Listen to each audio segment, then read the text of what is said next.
Hi viewers, welcome to our channel. ప్రస్తుతం మనతో పాటు దాము బాలాజీ గారు సీనియర్ జర్నలిస్ట్ ఉన్నారు. వారితో ఒకసారి మాట్లాడదాం. సార్ నమస్కారం సార్. నమస్తే.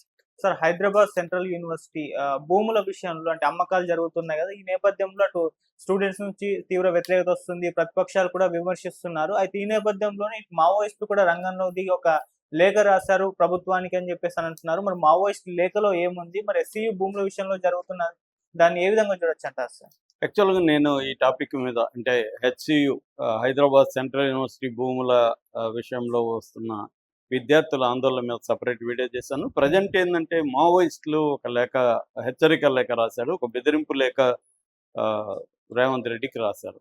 సో తెలంగాణ మావోయిస్టు ప్రతినిధి జగన్ ఆయన పేరుతో వస్తుంటాయి ఎప్పుడైనా ప్రెస్ నోట్లు ఆయన పేరుతోనే వచ్చింది. వాళ్ళు ప్రధానంగా ఇటు ఉస్మానియా యూనివర్సిటీలో రిజిస్ట్రార్ ఉద్యమాలను బ్యాన్ చేస్తూ రిజిస్ట్రారు ఆదేశాలు జారీ చేశాడు అని, అట్లాగే ఇక్కడ హైదరాబాద్ యూనివర్సిటీలో విద్యార్థుల మీద చాలా తీవ్రమైన జులుం ప్రయోగిస్తున్నారు పోలీసులు. నిన్న 2-3 వీడియోలు బయటకు వచ్చాయి.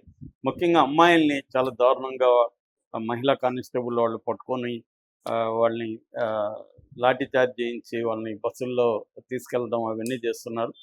సో దీని మీద తీవ్ర వ్యతిరేకత అన్ని వైపులా వస్తుంది. దీంట్లో మావోయిస్టులు కూడా సీరియస్గానే రేవంత్ రెడ్డిని హెచ్చరిస్తున్నారు.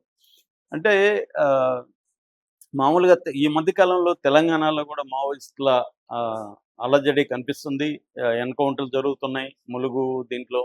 ఎందుకంటే ఎప్పుడైనా మావోయిస్టులు ఏం చేస్తుంటారంటే ఒక చోట వాళ్ళ మీద తీవ్ర నిర్బంధం ఉన్నప్పుడు ఇంకొక చోటికి రిట్రీట్ అవుతుంటారు. వాటిని షెల్టర్ జోన్లుగా వాడుకుంటుంటారు. అట్లా వాళ్ళు ఎందుకంటే గెరిల్లా వార్ పోరాటంలో తమకి ఇబ్బందిగా ఉన్నప్పుడు వేరే వెళ్ళిపోతారు. ముందుగానే వాటికి సంబంధించి ప్లానింగ్ కూడా ఉంటుందన్నమాట. గెరిల్లా జోన్ అంటేనే బలవంతుడితో బలహీనుడు ఫైట్ చేసే పద్ధతిని గెరిల్లా జోన్ అంటారు. గెరిల్లా పోరాటం అంటారు. మన రాణా ప్రతాపు, శివాజీ, సంభాజీ వీళ్ళందరూ చేసింది కూడా గెరిల్లా పోరాటమే. అట్లాగే వీరప్పన్ లాంటి వాళ్ళు చేసిన గెరిల్లా పోరాటమే. ఇప్పుడు మావోయిస్టులు కూడా అలాంటి పోరాటాలు చేస్తున్నారు. అందువల్ల తెలంగాణలో కూడా ఈ మధ్య వాళ్ళ ఉనికి కనబడుతుంది. రేవంత్ రెడ్డి ప్రభుత్వం సెంట్రల్ పాలసీలో భాగంగా మావోయిస్టుల మీద కూడా ఉక్కుపాదం మోపింది. ఇక్కడ కూడా పెద్ద ఎత్తున అరెస్టులు అవన్నీ చేస్తున్నారు, చంపేస్తున్నారు. సో ఇది బీఆర్ఎస్లో కూడా జరిగింది. అక్కడ జగన్ ఉన్నప్పుడు జరిగింది, ఇప్పుడు చంద్రబాబు ఉన్నప్పుడు అక్కడ అదే జరుగుతుంది. ఎవరున్నా పెద్ద తేడా రాదు. ఎందుకంటే సెంట్రల్ గవర్నమెంట్ చాలా సీరియస్గా మావోయిస్టులని ఏరివేయాలని డెడ్ లైన్ కూడా పెట్టుకొని కూర్చుంది. నెక్స్ట్ ఇయర్ మార్చి 31 లోపల మావోయిస్టులను ఏరేస్తామని ఆపరేషన్ కగార్ పేరుతో చేస్తుంది. అందులో భాగంగా ఏ రాష్ట్రంలో ఉన్నా కూడా ఆ రాష్ట్ర ప్రభుత్వం ఏ పార్టీ అయినా కూడా కోఆపరేట్ చేయాల్సిన పరిస్థితి ఉంది. సో ఈ నేపథ్యంలో మావోయిస్టులు ఏం చేస్తారంటే ప్రజా ఉద్యమాలు ఏమి ఉన్నాయో చూసుకొని ఆ ఉద్యమాలని సపోర్ట్ చేయడం ద్వారా ప్రజల్లో తమకి సింపతిని, తమ పట్ల కన్సర్న్ని పెంచుకోవడానికి ట్రై చేయడం అనేది ఎప్పటి నుంచో వస్తుంది. ప్రజా ఉద్యమాలు జరిగినప్పుడు వాటికి మద్దతుగా వీళ్ళు ప్రకటనలు ఇవ్వడం కావచ్చు, వేరే ఏదైనా యాక్షన్లు చేయడం కావచ్చు జరుగుతుంది. ఇప్పుడు రేవంత్ రెడ్డికి సీరియస్ థ్రెట్ ఉంది. అంటే ఇది మెల్లమెల్లగా రేవంత్ రెడ్డికి ఈ హైదరాబాద్ సెంట్రల్ యూనివర్సిటీలో 400 ఎకరాల భూమి, సెంట్రల్ యూనివర్సిటీకి సంబంధించిన భూమిని ఆయన ప్రైవేటు వాళ్ళకి ఇచ్చేస్తున్నారు. అది అటవీ భూమి.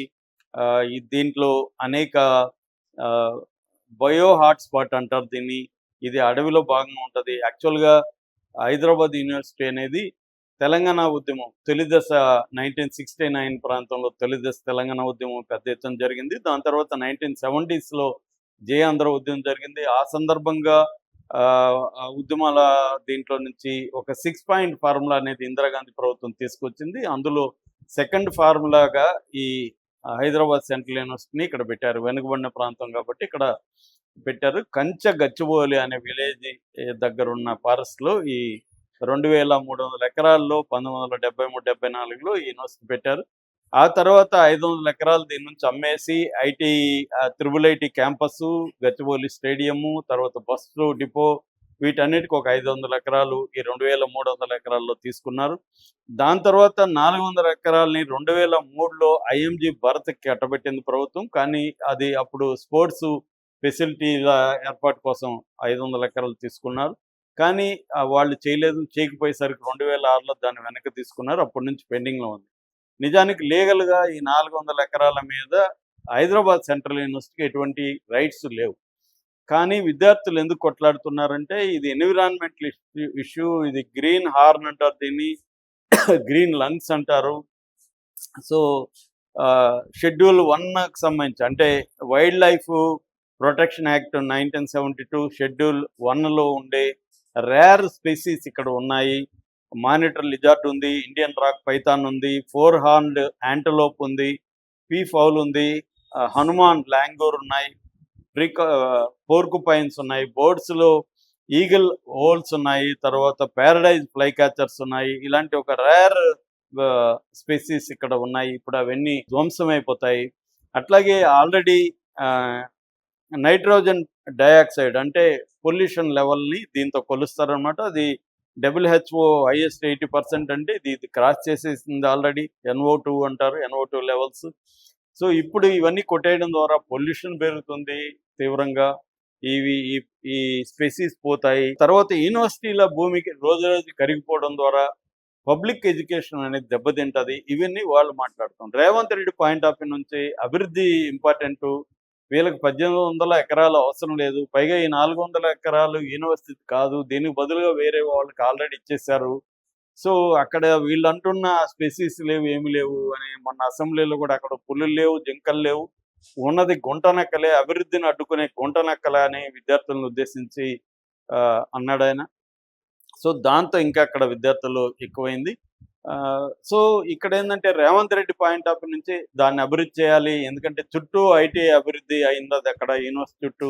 సో ఇప్పుడు ఐటీ పార్కులు, తర్వాత రెసిడెన్షియల్ కాంప్లెక్స్లు ఇవన్నీ అక్కడ కట్టడానికి అవసరం ఉంది. దాదాపు 10,000 కోట్ల వర్త్ ఈ 400 ఎకరాలు చేస్తుంది అనేది ఆయన చెప్తున్నాడు. ఎందుకంటే రేవంత్ రెడ్డికి ఉన్న టార్గెట్ ఏంటంటే తాను 10 ఏళ్ళు తానే సీఎంగా ఉండాలని ఉంది. రెండోది కేసీఆర్ ముద్రని తెలంగాణలో తుడిచిపెట్టాలని ఉంది. అందుకని అభివృద్ధి సంక్షేమం అనేవి ఆయన బలంగా తీసుకెళ్తున్నాడు.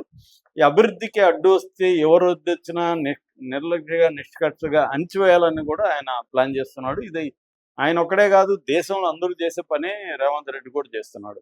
అభివృద్ధికి ఎవరు అడ్డుకున్నా వాళ్ళని కంప్లీట్గా తొలగించుకొని ముందుకెళ్ళాలి. అంటే అభివృద్ధి వర్సెస్ నేచర్ ప్రిజర్వేషన్ అన్న మోడల్ ప్రపంచవ్యాప్తంగా ఇవాళ ఘర్షణ వైఖరి తీసుకుంది. మనకు అభివృద్ధి కావాలి. ఇప్పుడు దీన్ని వ్యతిరేకించే వాళ్ళు కూడా అభివృద్ధి ఫలాలను అనుభవిస్తున్నారు. అభివృద్ధి మోడల్ వేరే మోడల్ లేదు మనకు, విధ్వంసంలో నుంచి అభివృద్ధి ఉంది. సో దీన్ని రేవంత్ రెడ్డి కూడా చేయాలనుకుంటాడు. ఇప్పుడు రేవంత్ రెడ్డి లాంటి వాళ్ళకి ఏంటంటే ఒకటి ప్రభుత్వ ఆదాయాన్ని పెంచుకోవాలి, ఎందుకంటే ప్రజలకి అలివిగాని హామీలు ఇచ్చేసి నెరవేర్చలేకపోతున్నారు, అందుకని ఫండ్స్ కావాలి. రెండు వ్యక్తులుగా కూడా ఇవాళ రాజకీయ నాయకులు ఒక ఎమ్మెల్యేనే 300-400 కోట్లు సంపాదించుకునే పరిస్థితి మనం చూస్తున్నాం.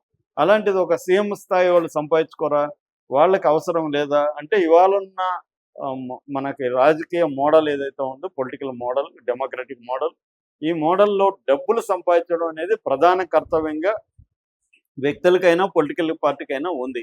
డబ్బులు సంపాదించాలంటే ఎలా సంపాదిస్తారు? అభివృద్ధి చేస్తేనే కదా డబ్బులు వస్తాయి.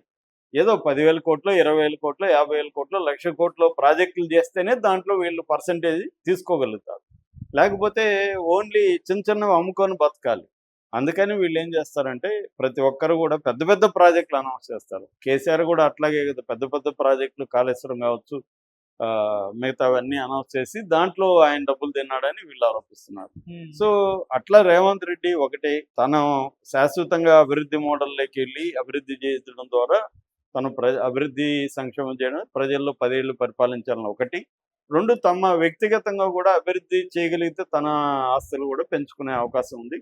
ఈ యాంగిల్లో రేవంత్ రెడ్డి ఆలోచిస్తున్నాడు. రేవంత్ రెడ్డి ప్లేస్లో ఎవరున్నా అదే చేస్తారు, వేరే మార్గం లేదు. అట్లని రేవంత్ రెడ్డి ప్లేస్లో ఎవరన్నా అదే చేస్తారు కాబట్టి మేమెందుకు గమ్మున ఉండాలి అనే ప్రశ్న కూడా విద్యార్థులు వేసుకున్నారు. నిజానికి తెలంగాణ సమాజంలో ఒక విద్యార్థులు తప్ప మిగతా సెక్షన్లంతా కూడా రేవంత్ రెడ్డి ప్రభుత్వం మీద గట్టిగా ఫైట్ చేయట్లేదు. అంతకుముందు కూడా కేసీఆర్ దీంట్లో కూడా తెలంగాణ ఉద్యమంలో పాల్గొన్న చాలామంది కేసీఆర్కి సరెండర్ అయిపోయారు. ఆయన ఇచ్చిన పదవులకి సరెండర్ అయిపోయి పదవులు అనుభవిస్తూ సైలెంట్గా ఉన్నారు. ఇప్పుడు అదే